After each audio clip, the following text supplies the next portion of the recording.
l'alcool représente la deuxième cause de cancer évitable et la première cause d'hospitalisation en France. Et il est donc indispensable de poursuivre une politique de santé publique qui soit globale. Alors cet amendement vise à harmoniser la fiscalité sur l'alcool. Aujourd'hui, seuls les alcools titrant à plus de 18% sont concernés par la cotisation sécurité sociale. Avec cet amendement, nous proposons de l'étendre à tous les alcools. S'il n'y a pas de raison, en réalité, un alcool de whisky a exactement le même effet, un gramme d'alcool de whisky, qu'un gramme d'alcool de vin rouge.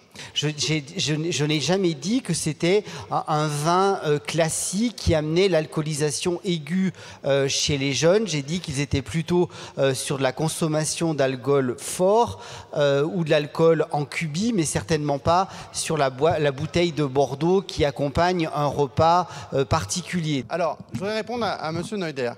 L'alcool n'est pas seulement impliqué dans les cancers et les maladies cardiovasculaires, mais aussi dans les accidents de la route, dans les violences conjugales, et j'en passe.